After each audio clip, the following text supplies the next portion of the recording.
Hello and welcome to my review of Black Phoenix Alchemy Labs perfume called Xanthe the Weeping Clown. Another Black Phoenix perfume I'm doing. I'm going to try and do all of the ones I own. I said before it's going to be quite a task, but I'm going to keep doing it because it is really fun. So, Xanthe the Weeping Clown. Excuse me, I've got an itchy nose. I've always got an itchy nose. It's because I spray so much perfume all the time. You'll have to forgive me.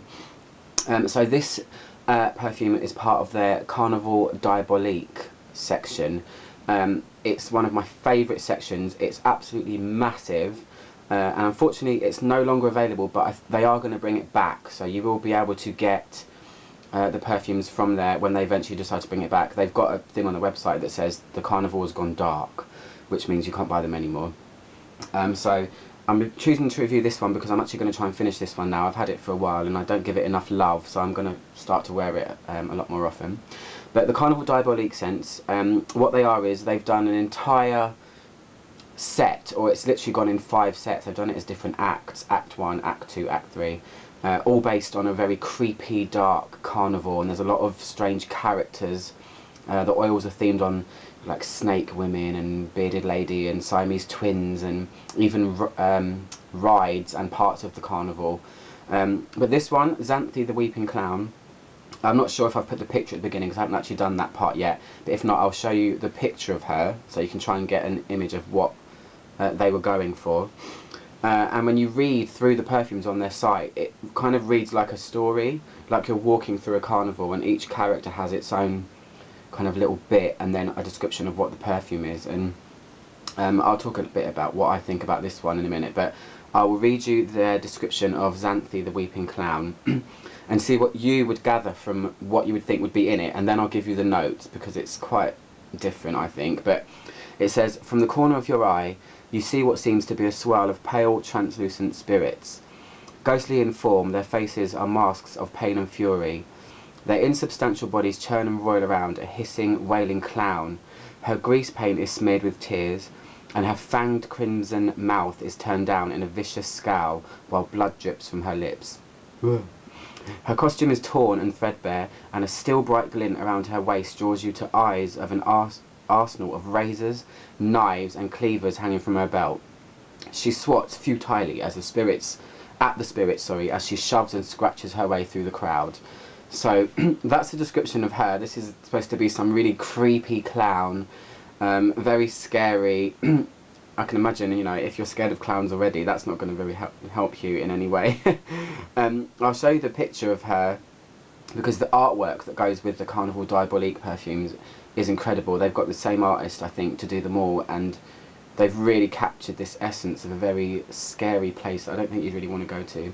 So this is the picture of Xanthe the Weeping Clown. Hopefully you can see it properly.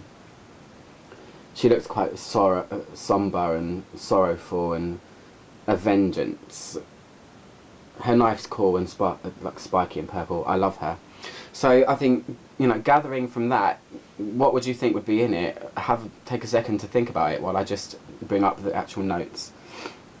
Yeah, so usually Black Phoenix will theme their perfumes very heavily, and you can kind of get an imagery with them. They're supposed to evoke a feeling, or you're supposed to just kind of lets your imagination run wild. But this one's kind of shocking. So this is what's in it, okay?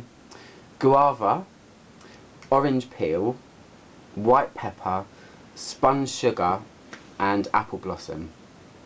I'm a little bit confused with that because you would think it would be something a little bit more dark and mysterious and something, you know, something quite fierce smelling, you know, quite fierce, pungent notes. But they've picked very fruity spun sugar and apple blossom and things like that, so I'm not really sure how it matches up, but anyway, I really like it because obviously I bought it anyway. The picture on the label, I'm trying to figure out a way to show you the labels really well because they're quite detailed, so I might just move the light 1 second.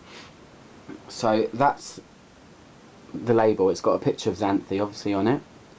I quite like the name as well. It says Carnaval Diabolique limited edition. They will be bringing it back, but they are eventually going to go. So, and oh, I've just dropped it. And mine is only got that much left in it. So yeah. So what does it smell like? Let's have a look. Excuse while I grind the lid. Mine's actually got sand in it from where I took it to India the first time I went. sand gets everywhere, you just cannot get it out, can you? And it also gets in your perfume. It sounds really like grindy. I've tried to clean it so many times as well. So, right, Xanthe. She smells, or it smells,